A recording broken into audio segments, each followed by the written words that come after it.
Вітаю, друзі! Вчора на судовому засіданні по Герману Галущенку, колишньому міністру енергетики України, якого підозрює НАБУ в участі в корупційній схемі, яка має сьогодні в суспільстві назву Міндічгейт, відкрили скриньку Пандори. Відкрили і закрити її вже не вдасться. Більше того, та інформація, яка вийшла, буде мати наслідки.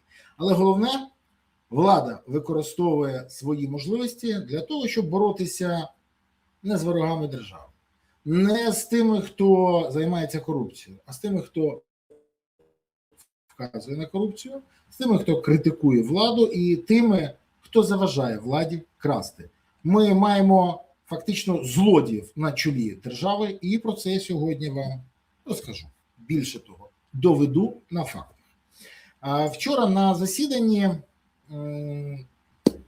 прокурор САП зачитав повідомлення, яке отримав Герман Галущенко від заступника юстиції Євгена Пікалова.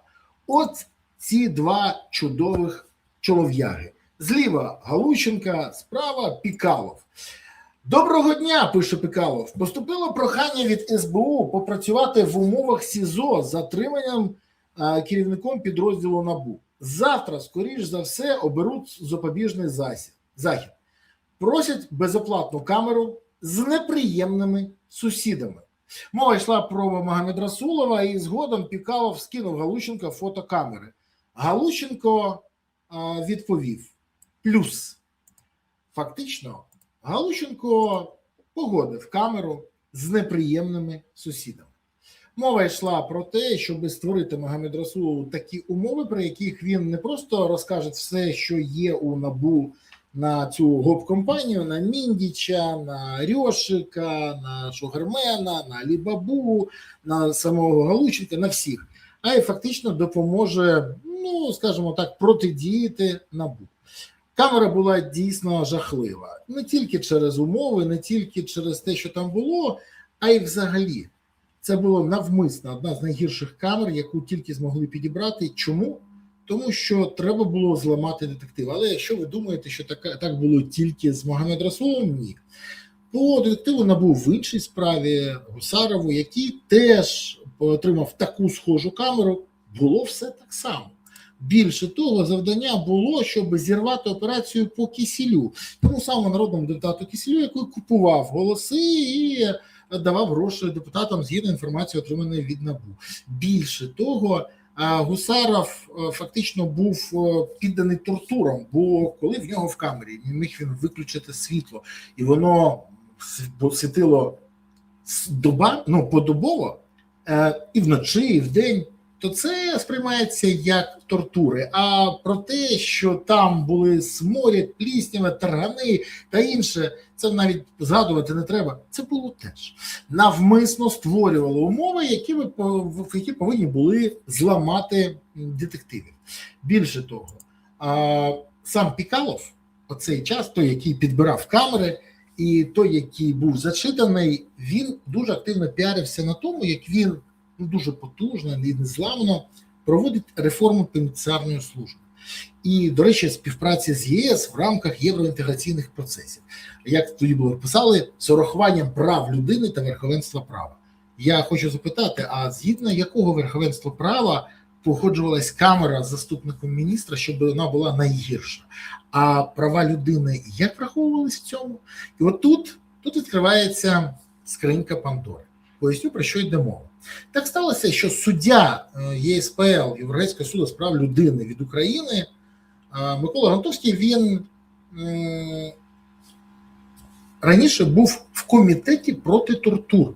Це комітет Ради Європи, який займається якраз такими питаннями. Так, Микола зараз не буде займатися цим, тому що він суддя ЄСПЛ. Але це дуже цікава історія, бо, скажімо так, коли людина від України бореться проти тортур, а заступник міністра створює їх, то тоді запитання, чи все добре у нас з правом в Україні. З захистом наших прав в Європейському суді все добре, а в Україні. І, до речі, це ж не єдиний випадок. Влада постійно це робить. Наприклад, давайте згадаємо депутата Дубінського. Так, він писав і проти мене лайно, і все інше. Але це не привід того, що закривати очі, що проти нього було навмисне побиття. По команді. І цікаво, чи Пікалов це організовував, чи хтось інший. В мене нема такої інформації, але щось мені підказує, що це було теж організовано. Далі, хтось хоче, щоб якась людина закрила рота, назавжди закрила. Тоді, як Дмитра Штанька беруть, це той журналіст, який викрив відома справа Єрмака, де з брата Єрмака записали, як торгує посадами він. І от що зробили зі Штаньком? Його взяли, відправили в Бахмут на найгарячіший участок, щоб він не повернувся. І він не повернувся. Це спрацювало. Це спрацювало. Ті люди, які відправили Штанька під супроводженням СБУшників на ту позицію, спочатку мобілізували, потім відправили, вони знали, що так закінчиться. Бо нема людини, нема справи. До речі, так робили не тільки з ним. Не тільки зі Штаньком, не тільки з Дубінським. Так роблять з багатьма іншими. Або, наприклад, хочеться якісь активи, або хочеться нагнути якусь групу, як ОПЗЖ, їх же як називають, військовополонені. Бо вони, якби, через те, що вони робили, підтримували Росію, їздили до Москву, робили заяви, вони зараз фактично в заручниках. І вони готові голосувати за що завгодно. Якщо ні, приєднаються до Шуфрича. Бо це показово. Ну так, і влада це робить. Але ж переважно більшість людей кажуть, та Шуфрич покидьок, там Дубінський мерзотник, хай. Але чекайте, от почали з них, а перейшли на детективів НАБУ. А потім на вас з нами. А потім буде як в Білорусі або в Росії, коли опозицію будуть просто кидати за грату по фальсифікованим справам. Фактично ми сьогодні це і маємо.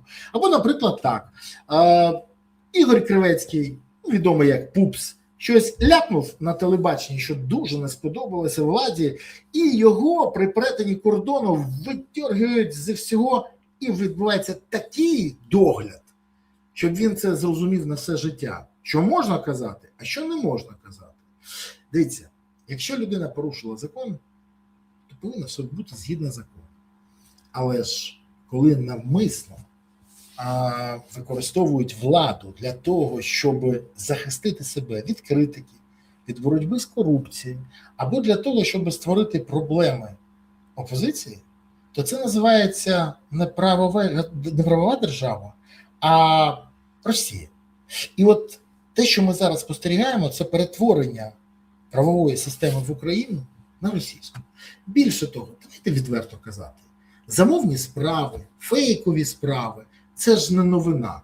Ну, я добре пам'ятаю, як і мене питалися нагнути, щоб я закрив рота. Навіть санкції намагалися ввести. Це для розуміння. До речі, як торгували санкціями, розповідав Ваганян в мене в ефірі. І це теж окрема історія.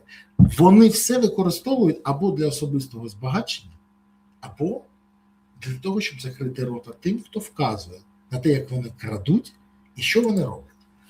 Розумієте, от після того, як я про все це дізнався, я не тільки поспілкувався з суддями ЄСПЛ, які кажуть, що це ж пряме зловживання владою.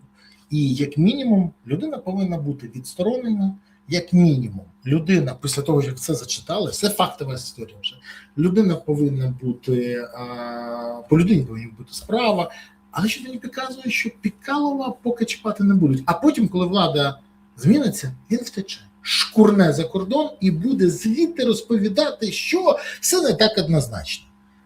Найцікавіше, що не один Пікалов такий. А ще найцікавіше, хто давав команди. З СБУ, з Офісу Президента. Бо якщо ви забули, команди давали і раніше. Пам'ятаєте, як дали команду слідкувати за журналістами Бігус.Інфо? Команду дали СБУ.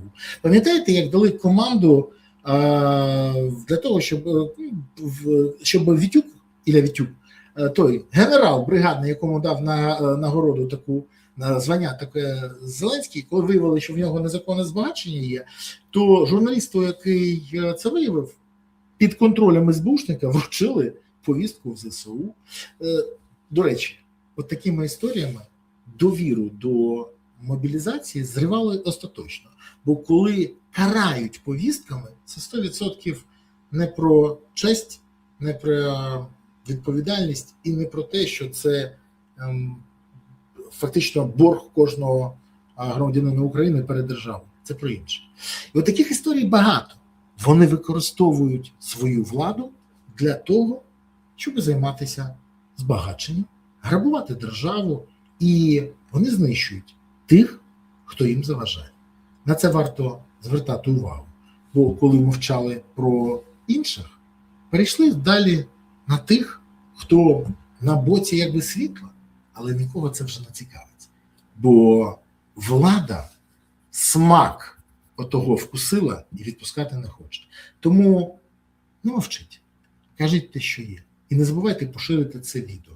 До речі, інформацію я передав різним людям, скажімо так. Мені вже сказали, що комітет по тортурах буде розглядати цю справу тільки якщо це буде груповий запит, і мені ще підказує, що це буде груповий запит. Окрема історія, зараз комунікую з докладчиком ООН по тортурах, і теж є про що поговорити. Взагалі, мені здається, що та скринька Пандори, яка відкрилася на цьому засіданні, буде мати наслідки. І, до речі, Галущенко, сам, який відправився в камеру, дуже боявся, що він потрапить в таку ж, яку організував Магомед Расулову або Гусарову. Цікаво, от ті, хто робили все те, про що я говорив, вони розуміють, що з ними буде дуже схоже, але по закону. Просто цікаво. Дякую, що дивились, дякую, що уважно слідкуєте, дякую, що підтримуєте канал. Чому? Тому що канал існує завдяки вашій підтримці. Тому зараз не забудьте поставити вподобайку, не забудьте прокоментувати, поширити відео і підписатися. Це все важливо. Але головне, найголовніше, це підтримувати ЗСУ. Тому донатьте на ЗСУ, приєднуйтесь до ЗСУ, допомагайте ЗСУ. Бо ЗСУ – це єдина сила, яка є запорукою того, що Україна є майбутнє. Тож гуртуємося навколо ЗСУ, щоб у України було майбутнє. І тоді все буде Україна. Дякую вам. Па-па.